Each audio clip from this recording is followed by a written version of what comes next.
It's the Full Court Press with Eric Franson and Jason Walker. Welcome back to the to the show that we're doing right now. Following the local teams, breaking down the biggest games with in-depth analysis and team interview. Join the show by calling into 435-752-1069 or text 435-339-0321. It's the Full Court Press. Rose, ends up, yes! Caught! Touchdown! They did it!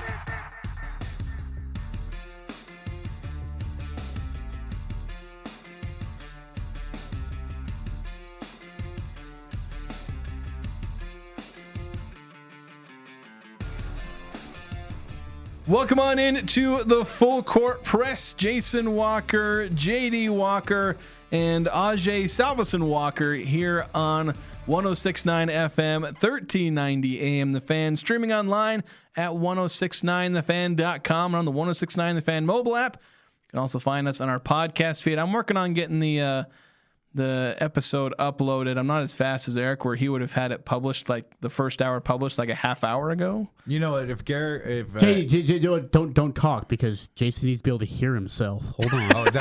Hold on. Yeah, we were silent. Ajay and I were experiencing and really celebrating the First Amendment and free speech here in the studio, talking about what we wanted to do in the next segment. All of a sudden, you just hear Jason, I can't hear myself. I said no such thing. Son of a... I subtly turned up the volume on the speakers so I could know when to start the show. So just a note on the dating profile. If you grumpy. If you talk to him while he's listening to the TV, he will turn up the TV full blast and ignore you. And then yell at you because he had to turn the TV full blast. Kind of sounds a little bit like Al Bundy back in the day, Married with Children. Dude, I love that show. Me too. Freaking love that guy. So there we go. That's been my life there. They're setting up my Tinder profile and all that. Just a single guy trying to make things work. I'm not going to put you on Tinder, my man. I have a higher thought process for you there. We got a dating hookup app we're putting you on, like dude. Only Farmers or something like that? I have. It's been almost 10 years since I've stepped on a farm. I mean, I've done farm work, but it's been like a decade, so. Okay. I still do own the cowboy boots, though. Man, his dating profile is going to be really kind of all over the place here. Yeah. Hoops, Aggie football, score predictions, farming, ticket giveaway, farming. I wear boots when I haven't been on a farm in 10 years. Yeah, so we're giving away tickets here on the Full Court Press.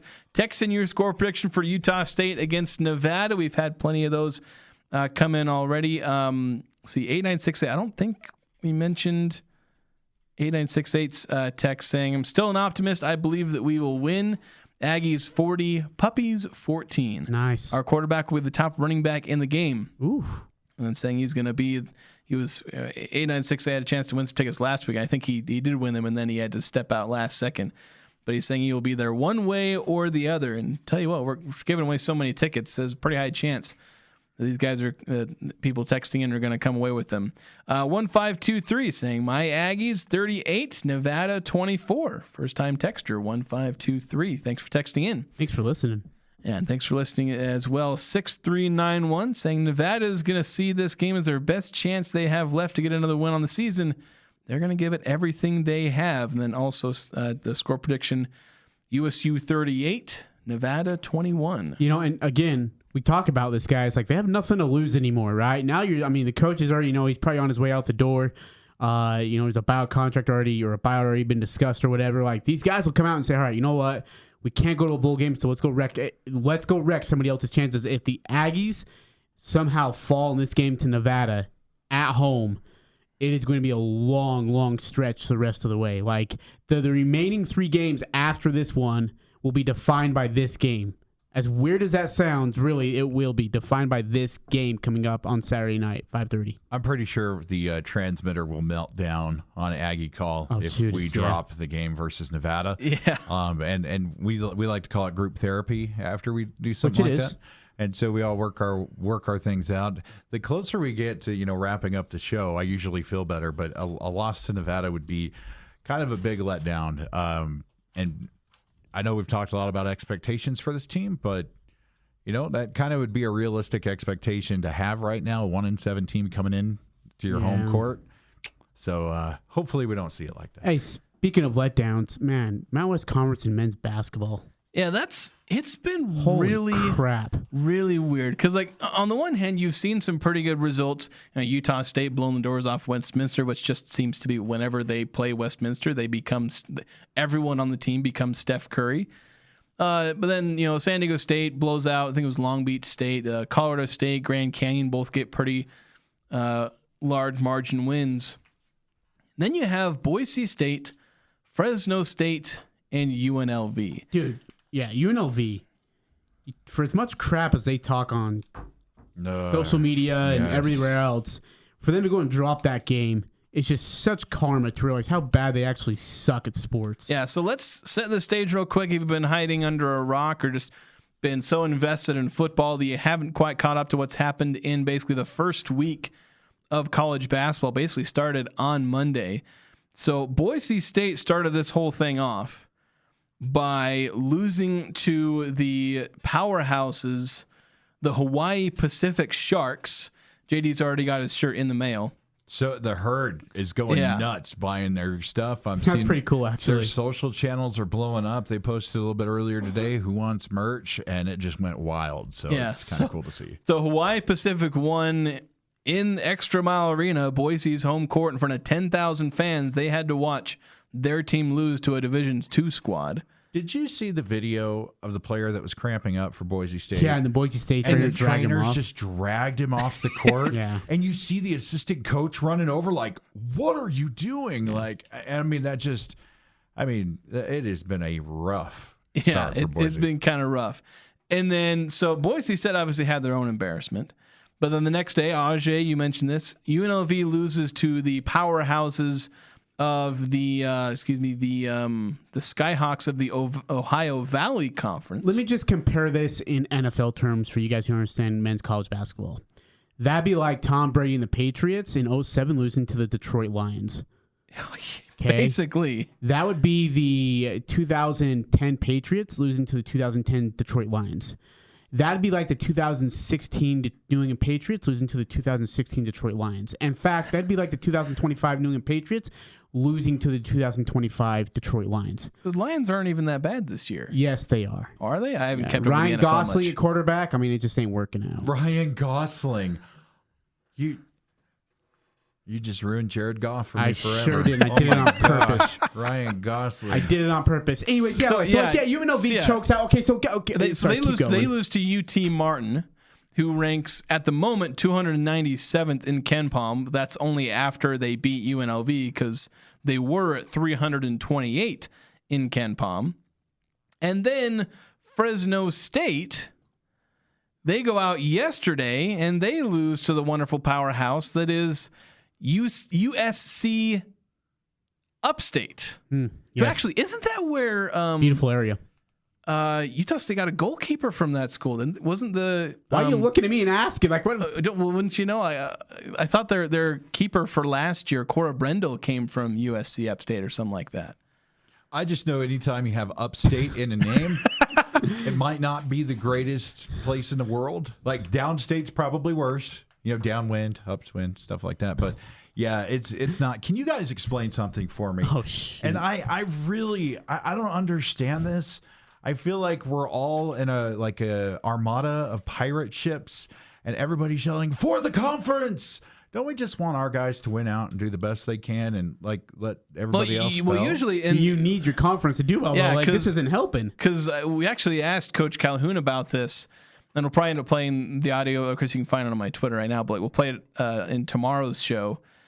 But you talk about how he roots for every other team in the conference. Because if they're all good, that makes your resume better. And so that's there is so. Don't go ahead. Well, I was saying there is that level of when you're rivals with another team and you're conference rivals, you do love to see them lose in that sense. But there's also that. For the good of the conference, I know Eric Franson always comes on here talking about for the good of the conference. You want all these other teams to win. But, yeah, so there are kind of competing feelings there where you want your rivals to lose, but you also want them to win every game except for when they play you. But and you shake your head, but it's true. Like, you look at the metrics and, if Utah State goes and has a good non-conference, right, and they play really well, that's wonderful. But then if they run through their conference schedule because their conference sucks from, non-conference losses and such, it hurts them in the NCAA tournament selection committee's eyes. They say, well, you didn't play in really that great of a conference because these teams lost to these teams, so we're going to put you at a 11 seed instead of a 6 seed. I mean, and the drop isn't that drastic, but I mean, it's bad enough where you can fall from a single digit seed to a double digit seed. You need your conference to perform well right now, and Boise State, UNLV, and Fresno State have let the conference down. Now, Fresno State really didn't let us down because we knew they sucked anyways. But Boise and UNLV, these are teams that are supposed to be prime teams for us. These are teams that are gunning to be top 100. Boise's gunning to be top 50, and well, they ain't going to be in metrics, Boise isn't going to be hurt in the metrics, but Which makes no sense to me. Yeah. You lost to a lesser opponent. You should be able to, if the Aggies lose to the 7th grade JV team at Mount Logan Middle School, there should be repercussions for that. I've seen the debate going back and forth whether it's going to count or whether it's not. Well, the point I made, and I thought I was in more of the minority, though it turns out a lot of people ended up agreeing with me, is that I'm fine with the Division II loss not counting for the sole reason that then we have to let the Division II wins count, and they are always just such massive outliers. And then you start encouraging running up the score because you get style points for beating a team by 50. And a D2 team, that's like an automatic win by 50 if you're a really good team. But you don't want to be like, well, what if we win by 70? Then Utah State's had this where they go through a non-conference schedule and they absolutely roll like some of those Ryan Odom teams where they got to 12th or 14th in the net because their offense was just so absurdly efficient.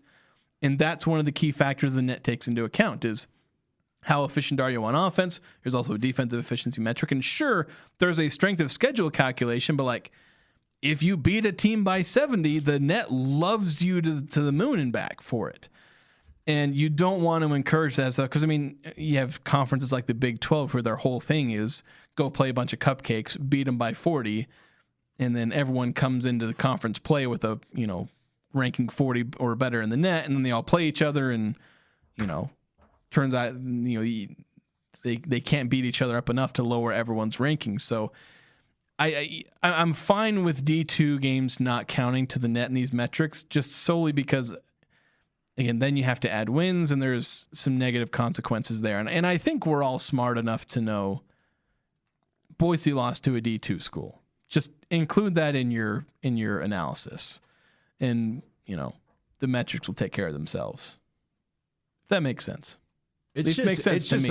I don't want to discount your point because there is an argument the other way. Hey, but look, and I'm open to learning. I try to take a little bit from everybody I come across, and this is the most I've been invested in college hoops in my life.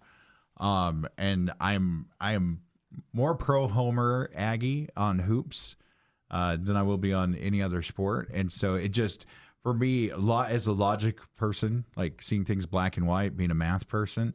I'll root for our team, but then you want me to root for our enemies? How am I supposed to put the skulls back on top of their bodies after we dismember them in the spectrum? And all right, go do your best. But I get it, and it makes sense. And it's the conundrum of being a modern basketball fan. Yeah, it definitely is. And I like watching good basketball. I'd be lying to you if I did follow them, and I was kind of happy with some of the results on some of the stuff. But maybe watching a little bit closer and. There's some I'll root for a couple Albury down in New Mexico. I can root for him. I hope he has a legendary game against us. I hope the rest of the team goes over. But I'll try.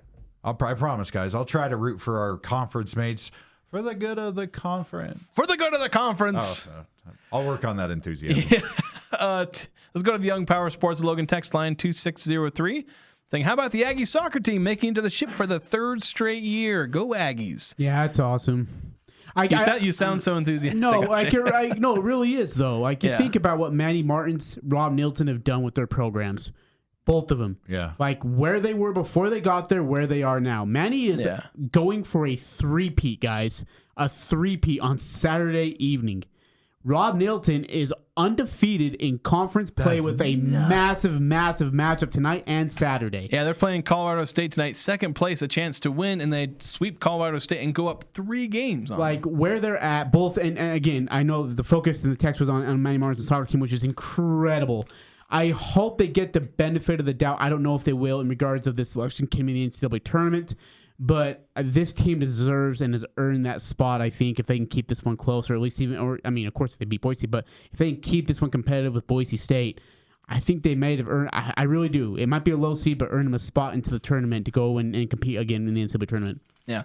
8968 saying, I'm sorry, I still can't root for Boise State. So yes, you got someone with you. All right. Some teams that people just can't root for.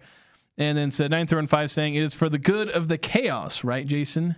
Yeah, I know that's my thing. I root for chaos. Just whatever will throw the sports world, whatever will blow up Twitter with people being like, they didn't expect that.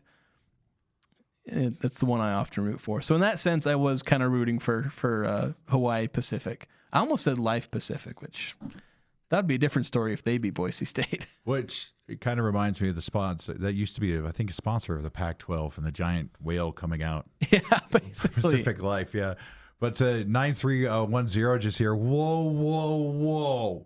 Did I do that right? Yes. The Boise State loss is way worse than your NFL analogy. Hawaii Pacific has a $0 roster. Boise probably $3 to $4 million on their roster. Hawaii Pacific would not advance to the Utah High School 4A quarterfinals. Oh shoot! Why are we taking a shot at the Sharks, you guys? Come on, the Sharks are having their best day. Yeah, the Sharks are having the best week ever. They are. They are. Boise's having one of the worst weeks. Sharks are having one of the best weeks. Like, no, it's unreal. It's. I just didn't see a Leon Rice team. I know they fall apart usually come late February, early March. They're usually good at this point. But I didn't see him like this. Yeah, this wasn't supposed to happen. I think it kind of shocked the crap out of them too. And I know I know their media's shocked as well, and they're trying to find any way, which excuse to sugarcoat it. To say, oh no, we're fine. It's not a big deal. It is a big deal. I know they were the ones always kind of perpetuating it doesn't count on the metrics, so it's not that big a deal. Yeah, they got a couple media guys over there. But here's the thing: is by the way, they got to play Utah Valley, and Utah Valley is a darn good basketball team this year. That UVU team could beat Boise State as well. I think they're very, very talented, especially in the front court. I'm all UVU. They got a couple of former Aggies on their team. They got Braden Housley and Isaac Davis on their team. Yeah. Who I don't know if they performed spectacularly statistically. Isaac had 12 points, 5 assists. Braden Housley, I think they both started. Braden Housley had 8 points, 4 rebounds, and 5 assists. Utah Valley got their season opening win against West Coast Baptist, 116-35. I'm telling you, they're going to give Boise issues. So yeah, we'll see. When is that game tonight? I thought it was tonight. I might be wrong. The Boise if it is, Utah I'm going to Valley, watch it. It's Saturday. Oh, Saturday. Oh, it is? Yeah. Saturday. It's before the Utah State football game. We'll see. The matchup predictor's only giving Utah Valley 20% chance to win. Of course, I mean we all know how that goes. Although Boise, they're going to be mad. They might pull out their best game But that's what they'll do, and then everybody will be like, look, see, we're okay, we're all right. That's great. They can pull their best game out of their freaking shorts all they want. Great, congratulations. You're supposed to win. I'm telling you, UVU's going to show up and be ready to go. That will be a competitive basketball game. Yeah, because that's going to be one of their biggest games of the year. Of course, they do also play at San Diego State. So Utah Valley, they're testing themselves under. Isn't that Todd Phillips that's still there? Yeah, had a pretty dang solid year one. Of course, Utah Valley suffers the fate of always having their best players stolen from them. They're just a little lower on the what's the word? The food chain. Pecking order, yeah. Pecking order, food chain, all that. As far as, having their star players taken away from them, and then Utah State has theirs often taken away from them, so on and so forth. But yeah, they should be pretty good this year. They've been pretty good for the last about a decade or so. Can I ask you guys about one of the players on our Aggies basketball teams I really like? Sure. And I know Drake Allen's our starting point guard, and I was thinking about this before I came in. I liken Drake to his maturity as like a surgeon, the way he operates and functions. He distributes the ball. He does things. I love point guards that distribute, and Elijah Perryman, the way I watched him move some of those passes against Westminster, and I know the opponent and stuff, but I haven't seen, and label it athletic or whatever I call it Magic Johnson kind of distribution. Like you're kind of doing stuff that I haven't seen in the last year for me, an Aggie point guard do. Have you seen a little bit of difference in that first kind of offering he had? So the term that I kind of, you have like the Magic Johnson comparing him to always one of the great passers. The term I've kind of started to use is creation passing. Yeah. Where there's passing to a guy who's wide open, and you get an assist because he makes a 3-pointer. Then there's finding a pass that leads to a shot that most other people wouldn't create. And I saw this on his high school tape. We've seen it in such small sample size. I don't know if I've quite seen those amazing, but there's one where he threw it to Carson Templin through a tight window and he puts up a layup. And that's kind of close to creation passing, where it's like you are creating offense through your passing, and that's a rare trait. Like Jordy Barnes has it. I think Elijah Perryman's showing, and Drake Allen's, has. It's not like he's a bad passer, but I think he's more surgical and methodical in his stuff, and he would strike me as, and no disrespect, because these are my top two guys. Stockton is my other guy. Like you come, you do the work, you put it in, and he's going to get you steals. He's going to get you big assists. He's going to get you points, and he can handle it. Where Perryman, on the other hand, is more like, I'd almost say he's more like a rock star on stage a little bit more, with the flash and the dash a little bit on that. And just what we saw in that pass to Templin, that's a basketball kind of move. If you saw it like shot creation, that is just that kind of talent you don't see very often. And I watched the way he shot that ball through that window. I don't know if I've seen an Aggie pass like that in the year and a half of basketball. Well, it's not only that, but there's another play that stands out to me is that on the run, late in the second half, he had Elmi on the other side running towards the hoop, and he throws, no hesitation at all, throws up an alley-oop and nearly converted, ends up resulting into a foul and then 2 free throws. But there was no room to put that ball. You only had one spot, and he found the only spot where Elmi could go get it. And then it's either going to be converted to a bucket and a dunk, or it's going to be a foul and 2 free throws. He got the latter, you'll take the points. But this guy has just confidence to throw those kind of passes. But when I go back and you talk about Drake, I think what Drake right now has over Elijah, and they're obvious ones, but they do make a difference: experience, size, and of course defense. I thought Drake defensively and rebounding too, did a heck of a job defensively on Monday night. Look, you saw those guards for Westminster. Go back and watch the tape, Jason. You saw those guards for Westminster. They wanted nothing to do with that ball in the backcourt. They got sick of it, and they were getting harassed. And I think Drake is the clear number one. I'm just saying, he's got a bright future. Absolutely. The depth behind 1,000%. And the fact that you have Drake coming in there who's going to wear you down, get in there, be methodical and be a surgeon and cut and do all these things. And then you've got Perryman coming off the bench, and you're prepared for Drake, and all of a sudden you've got this kid that can say, I see the court in a different way. I'm able to make things happen. Man, it is a talented backcourt for the Aggies. So let's go ahead and take a quick break, and let's keep talking Utah State men's basketball. We're also going to touch on Utah State women's basketball. They got a big game on Friday as well, but we're going to start previewing Utah State as they're getting set to face VCU, one of their biggest matchups of non-conference play. We'll have that next here on the Full Court Press, 106.9 FM, 1390 AM. The Fan. This is Brent Wallace with Cache Valley Bank, and we understand that concerns about fraud can weigh heavily on you. Your peace of mind is important to us. That's why we're committed to looking out for you and your family. Our team keeps a vigilant eye on your account, and if you ever have concerns or need support, we're just a call or visit away. Whether you need advice or just someone to talk to, our friendly staff is ready to help. We're more than just a bank. We're your neighbors, and we care about your security. Visit your local branch today. Cache Valley Bank, member FDIC. It's that first kiss, that moment in time. Over the last few years, we have expanded the store to create one of the largest engagement selections in northern Utah. In addition to our goldsmith, we now have a design team that creates, casts, and brings to life your one-of-a-kind ring right here in our store, all for one common goal, to make it special for you. If you haven't been in yet, come see what makes us so special. Jarrett's Fine Jewelry. Make it special, make it Jarrett's.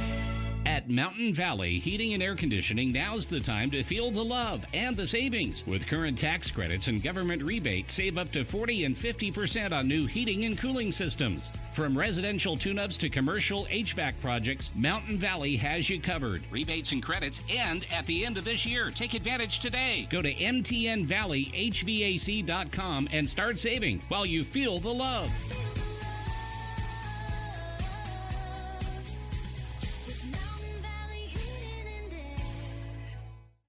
Hi, this is Ashley with LSS Insurance. The Medicare annual enrollment period is here, and now's your chance to compare plans and get coverage that really works for you. Whether it's a Medicare supplement, Medicare Advantage plan, or a prescription drug plan, we'll walk you through your options personally. Call 752-9493 to speak with a licensed agent right here in Cache Valley. No pressure, no cost, just local help you can count on. Don't wait. Annual enrollment ends December 7th. Call LSS Insurance 752-9493.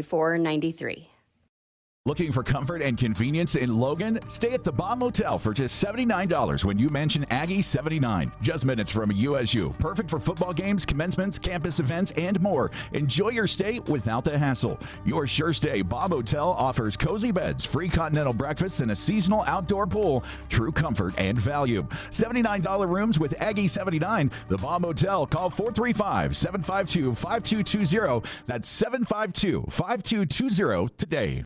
Dad, I picked up your pills, made your lunch, and your laundry is done. When you care for a loved one, you take care of everything. But are you taking care of yourself? Find free care guides at aarp.org/caregiving. Brought to you by AARP and the Ad Council. Hey, Sean Hannity here. It is critical we keep AM radio in all cars and all trucks. Text AM to 52886 today. Standard message and data rates apply. Breaking down the biggest games with in-depth analysis and team interviews. It's the Full Court Press with Eric Franson and Jason Walker.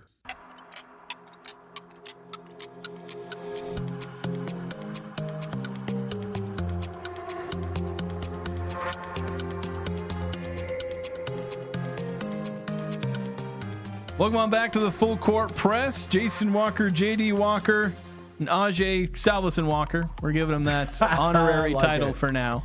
Okay. So we got one more segment here. I didn't note this toward the beginning of the show. We have a shortened show, not as much as the last couple days. We're carrying Thursday night football. The Raiders are at the Broncos tonight, and so we'll be. You guys are shortening your show for the Raiders and Broncos. Yeah, we're the home of the NFL, radio home of the NFL here in Cache Valley. I get it, but I mean, sometimes you got to tell the people, like, look, if you're going to give me a crap game like the Raiders and the Broncos. This is Raiders territory, Ajay.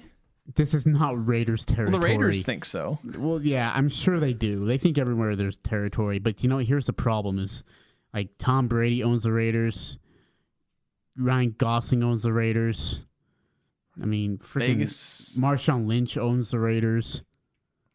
They're all like partial owners. Like everybody else, you can talk smack, but my beast mode, you can't do that. No, I said he owns the Raiders. Okay, every time I was in attendance for a Seahawks game, well, not every time, but the two Beastquakes, the one in Seattle and the one in Arizona, yours truly was at. I'd like to think that my ginger power expired. So JD is the cause of Beastquakes. Yes. There we go. Are you the cause of Pete Carroll having Alzheimer's and not forgetting that Marshawn Lynch was standing next to Russell Wilson to hand the ball off to him in the Super Bowl, too? Yeah, pretty much, but I'm pretty sure you guys can. All I have to do is say Jordan Hudson is taking down the legacy of one of the greatest coaches, the greatest coach the Patriots have ever had, because, come on, there are like two other names you could say that would give me more PTSD, but...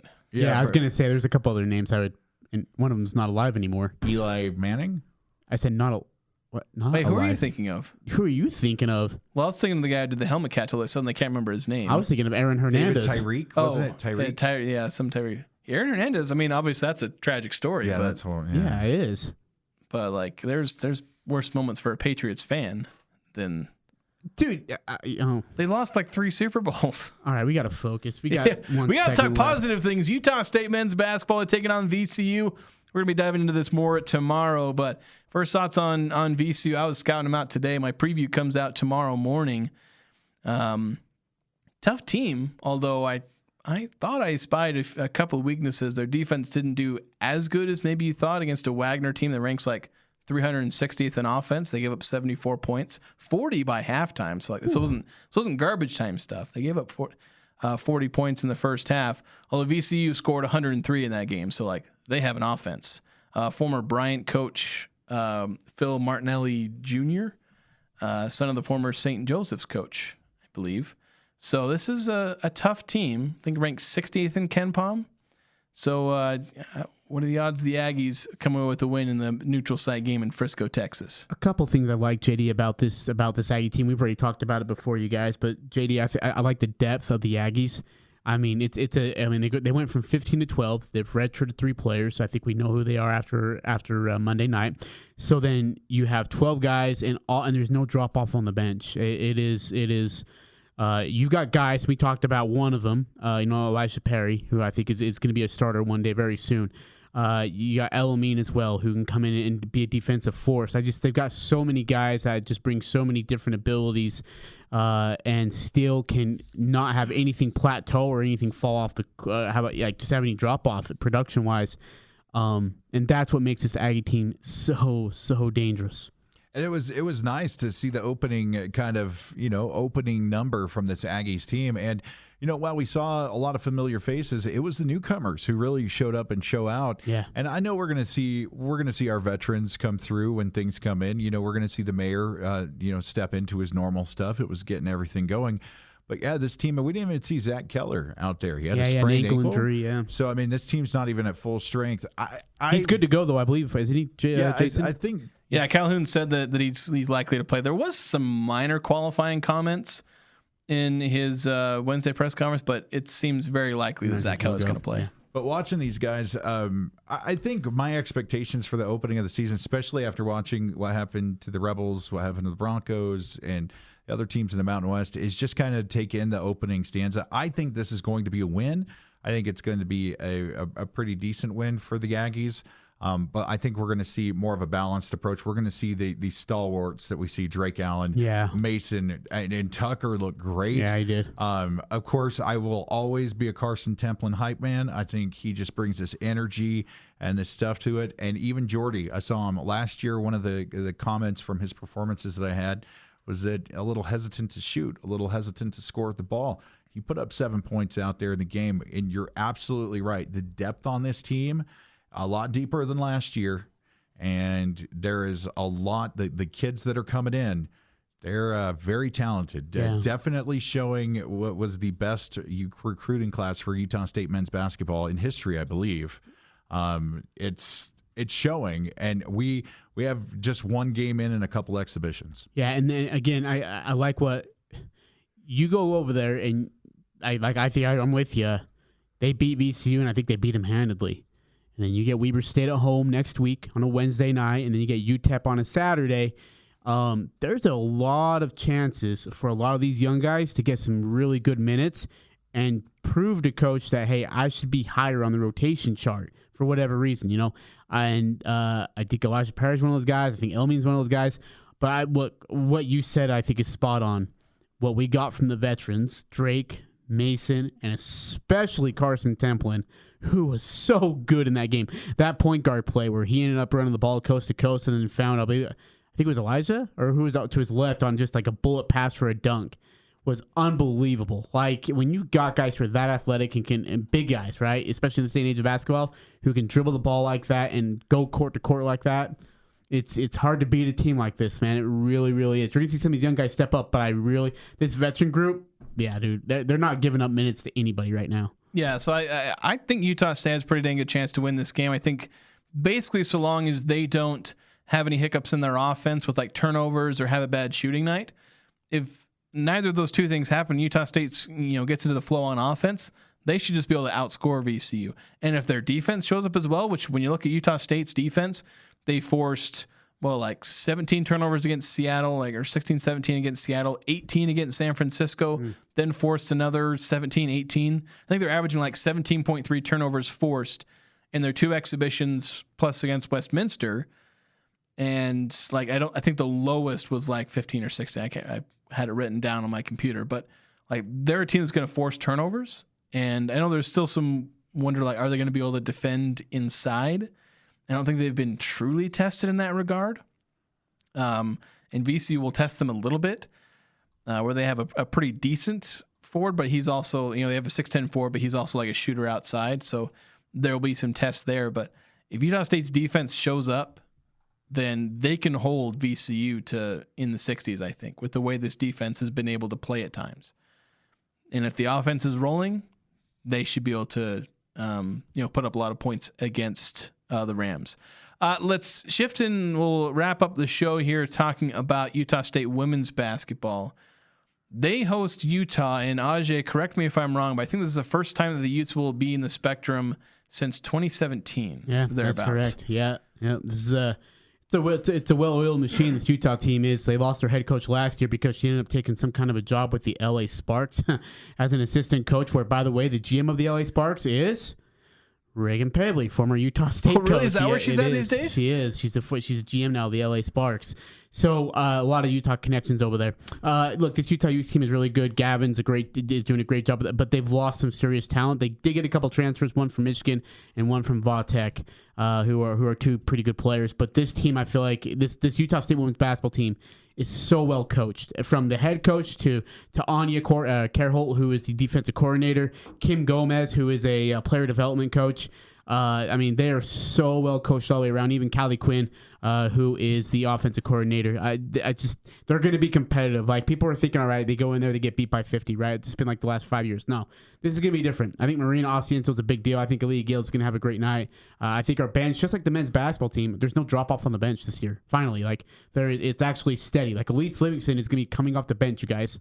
Elise Livingston is coming off the freaking bench. Yeah, that's how good this team is. And I'll say it's like, when I watched Aaliyah Gales, because I've seen the hype and I had a chance to watch some of these players in practice and scrimmages. But watching Aaliyah Gales, like the level of athlete that she is, and the smoothness of her play, like it's hard to put into words, like the difference in that talent. Like I saw it with Emily Skinner, where it's just like there's a different caliber of athlete that you can see. Someone who is just in complete control of their body, and then they have this great level of athleticism. And Aaliyah Gales has that to a degree that I don't think I've really seen from a Utah State women's basketball player in quite a while. Yeah, it's been a while. And despite some of the struggles, they've had some pretty decent players, but like Aaliyah Gales just has that. Just has that. And mind you, she's a former 5-star recruit. Like, of course, some of that's there, and she just had to kind of recover that. And I think she's getting back into the flow of things. I think she's going to be a spectacular player for the Aggies. And she's not the only one. Marina Asensio and all these other players. I think they've got some talent. Like, are they going to win on Friday against Utah? Yeah, we'll all be realistic. I don't know if they win. They're going to be competitive as all get out, though. Yeah, and that's the biggest thing is, like, Utah State has had a completely non-competitive basketball team on the women's side for, like, better part of a decade now almost. Well, at least half a decade. Yeah. To have a competitive team is a massive step forward, and that's kind of the next step for Wes Brooks. Go out there and have a competitive team, and I think he's fielded one. And we've been saying that for like 2 months now about how much more hyped, at least I am, for this Utah State women's team. Now we're finally going to get to see it on Wednesday. So have a chance if you're not if you want to go watch the women's game, like, tickets are $5. You're practically getting in for free. Yeah, and those are for the floor seats, I believe, too. Yeah, so like if you want to go to the game, you want to go watch good basketball, like at the very least Utah Utes are a good team, and Utah State's going to be an improved team. $5, like, it costs more to get into high school games these days. It's incredible. So they want fans there, and they could be asking for more money to just try and draw more money out of the few fans that have typically showed up, but they want fan support. They want the there. support, guys. That's what they want. They want the support. And honestly, I think Wes, with this team, has earned that support. He's done what he can to improve this team. I think he's earned that right to ask for support. So. And Coach Brooks is just a great human. Awesome. I love that guy. I like to look at like the humanity side of everything, and talking to him, just what I get. Like, he's really just a great guy, great human that you want leading. And I'm really looking to be a fan this year, because covering basketball and football over on KVNU ties up a lot of my time to not just kind of watch and enjoy the game. So women's basketball this year with Coach Brooks and company, this is where we're going to head. Yeah, so Utah State women's basketball hosting Utah on Friday at 6 p.m. It is the same time that the men's game starts, so we can understand if it's hard to split, but like, hey, go to the women's game and then have the men's game pull up on your phone. There you go. So that'd be a good way to consume women's basketball, well, just basketball in general this week. Going back to the Young Power Sports Logan text line, 9-5 as a question for Ajay. Why would Ajay not jump on the bandwagon for the Raiders, saying the Tom Brady thing? Go Ajay bandwagon fandom. Weren't you like the biggest Tampa Bay Buccaneers fan for a hot minute? I bet you were. No, I mean, when they were in the Super Bowl, I was rooting for them over the Chiefs, but part of that had to do with the fact that I didn't want Patrick Mahomes to win the Super Bowl. Do either of you know the name Scott Zolak? Yeah, absolutely. Former Pats quarterback. Now he's the color analyst for the team. All right, Ajay wins. The name did not ring a bell for me. All right. So. Are you serious? Oh, There's the bandwagon. Yeah. Steve Grogan is the only pre-Tom Brady. Well, him and Drew Bledsoe were the two quarterbacks I knew pre-Tom Brady. Not even Doug Flutie? Well, yeah, I guess he was one The season drop or something like kick that. in 06. Yeah, I remember the drop kick. So I guess you knew of Doug Flutie, but Steve Grogan and Drew Bledsoe were like quarterbacks for multiple years at least. Yeah, I wanted, being a Seahawks fan, I wanted Bledsoe to go to the Seahawks. How much time do we got? You got about 50 seconds before we wrap up the show here. Hey, really quickly, keys from you guys for the Utah State Aggie football team to get a win on Saturday. O-line's got to play good. I'm with you on that one. No mental mistakes. No cut down penalties. That's a big one. So, yeah, do those things, be able to get a win against Nevada. I think we're all pretty confident they're going to win. It's just a matter of going out there. I know it's just just dominate. Set the tone. It's the fact that we're saying I have to say that about a game against a 1-7 team. But I think Utah State will manage to get the win. Not just manage to get the win, but should get it in fairly convincing fashion. I had it 31-17. JD's got it 38-17. Ajay's predicting 28-0. But that's going to do it for us today. Thank you so much for listening here on the Full Court Press, 106.9 FM, 1390 AM. The Fan. I've been Jason Walker, joined by JD Walker and Ajay Salvesen. Have a good evening, everyone. We got Thursday Night Football coming up next.